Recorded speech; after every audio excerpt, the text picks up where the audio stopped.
Assalamualaikum warahmatullahi wabarakatuh. Halo semua para pemirsa channel Mantri Luka. Apa kabar hari ini? Semoga semuanya dalam keadaan sehat walafiat. Lama tidak berjumpa dan selamat datang kembali di channel Mantri Luka.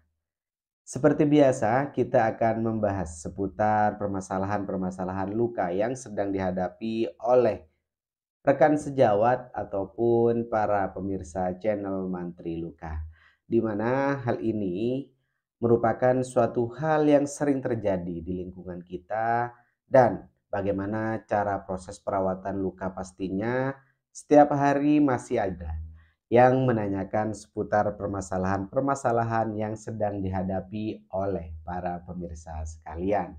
Dan di kesempatan hari ini ya saya akan membahas mengenai perbandingan antara pemakaian NaCl dan juga antiseptik. Karena memang dalam proses mencuci luka merupakan suatu hal yang sangat penting dalam perawatan luka. Di mana mencuci luka merupakan langkah awal ataupun hal yang pertama kita lakukan dan langsung kontak dengan pasien. Hal ini kalau saya bilang biasanya kepada rekan sejawat, kepada mahasiswa ataupun kepada siswa yang sedang praktek adalah merupakan langkah awal kita dan yang akan menentukan langkah-langkah berikutnya. Kenapa saya bilang seperti itu? Karena mencuci luka awal kita langsung bersentuhan dengan pasien.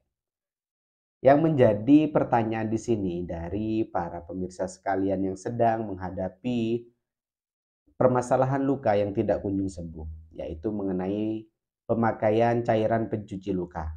Apakah mencuci luka cukup menggunakan NaCl saja ya, ataupun kita tambahkan dengan antiseptik?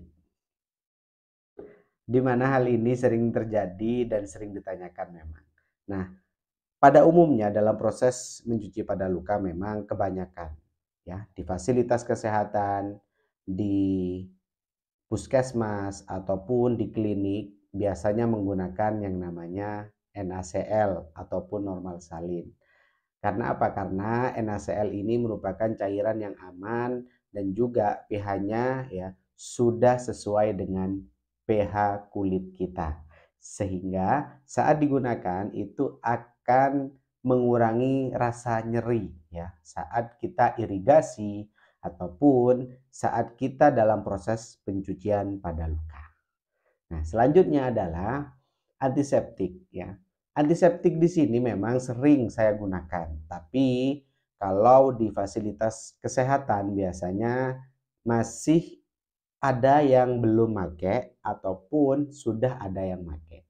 Nah, alasan tersendiri memang kenapa kok ada yang pakai dan ada yang tidak pakai.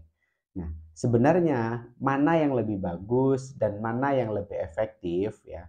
Karena terkadang saat dari salah satu pemirsa sekalian yang berkonsultasi kepada saya mengenai cairan pencuci luka, apakah cukup menggunakan NaCl ataupun ya hanya menggunakan antiseptik saja.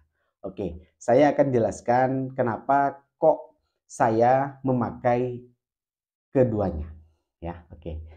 Yaitu yang pertama adalah saat kita membuka balutan dan dalam proses pergantian balutan biasanya kita buka ya dengan kondisi pasien tersebut lukanya ada cairan luka, ada bekas salep, dan juga eh, sering terjadi pendarahan dan luka tersebut dalam kondisi kotor. Nah, efektifnya di sini adalah kita gunakan yaitu cairan NaCl ini. Ya, kenapa? Karena satu adalah secara efisiensi ya, ini jumlahnya juga sangat banyak ya, karena ini adalah setiap satu kolv ini adalah 500 miligram ya. 500 mililiter ya kalau nggak salah. Oh iya, sorry, 500 mililiter ya. Dimana ini efektif sekali untuk apa? Untuk kita gunakan dalam proses pencucian pada luka, untuk irigasi, ataupun untuk mencuci luka di awal, ya seperti itu. Nah, selanjutnya kita harus ya menambahkan antiseptik. Nah, di sini poinnya adalah kenapa kok saya seringkali menyarankan menggunakan antiseptik? Karena ya antiseptik ini kandungannya adalah ada antimikrobanya, di mana fungsinya nantinya untuk mengurangi bakteri yang ada pada jaringan luka. Ya. Dan memang jumlahnya ya ini sangat minimal sekali. Kalau spray seperti ini hanya 60 mili saja ya. Dan kalau kita gunakan di awal maka ini tidak efektif sekali dan cepat habis. Maka bagaimana kita memanajemennya, yaitu kita awalnya gunakan NaCl terlebih dahulu ya. Lalu kita gunakan antiseptik. Nah, bagaimana caranya? Oke. Nah, biasanya kalau saya pertama kita gunakan NaCl terlebih dahulu ya. Kita siram dengan NaCl, kita irigasi dan kita swabbing ya. Selanjutnya kita keringkan terlebih dahulu. Oke, dan setelahnya baru kita aplikasikan antiseptik ini. Ya, untuk apa?